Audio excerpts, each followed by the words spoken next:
इकडे बातमी छत्रपती संभाजीनगरमधून आहे। बिबट्या आणि कोल्ह्याच्या पिंजऱ्यामध्ये हात घालून त्यांच्या डोक्यावरून हात फिरवण्याचा आगाऊपणा एका तरुणाने केला। सिद्धार्थ उद्यान प्राणी संग्रहालयामधली ही दृश्य आहेत। रील्ससाठी या तरुणाने ही स्टंटबाजी केलेली आहे। या व्हिडिओमुळे सिद्धार्थ उद्यानामधील प्राण्यांच्या सुरक्षेचा प्रश्न ऐरणीवरती आलाय। वाईल्ड लाईफ प्रोटेक्शन ऍक्ट प्रमाणे हा गुन्हा आहे। पाळीव प्राण्यांना बाहेरून व्यक्ती खाण्यास देऊ शकत नाही। तरुणाला आठवडाभर माफी मागण्याचा व्हिडिओ करण्याची सुद्धा आता शिक्षा देण्यात आलेली आहे।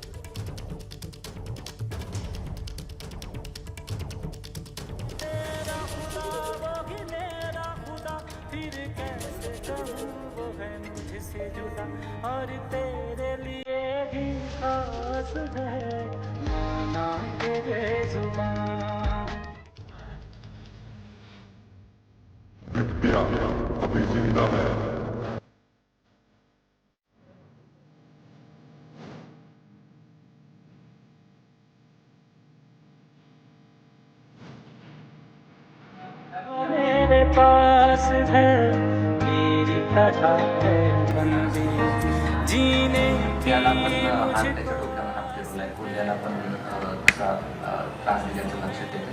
पालिका म्हणून आपण काय पावलं उचलली या सगळ्या संदर्भात काय कारवाई करतात? दोन दिवसापासून हा व्हिडिओ आमच्याकडे बघतोय की एक व्यक्ती जे आपल्या सिद्धार्थ गार्डन येथील जे वाईल्ड जॅकल्स आहेत आणि तसेच लेपर्ड आहे त्याला हात फिरवताना त्याला आत केजमधून घुसून त्यांचा मोलेस्ट करताना आणि त्याचा रील बनवून सोशल मीडियामध्ये त्याला टाकून ते व्हायरलही केलेले आहेत। आणि आज यांचे कोण आहे यांचा माहिती आम्ही काढला आणि त्यांना बोलवण्यात आलं आणि ते बोलवण्यात आल्यावर त्यांचं म्हणणं होतं की सर हे मीच प्रोटेक्ट करून मी ताब्यात दिलेले आहे।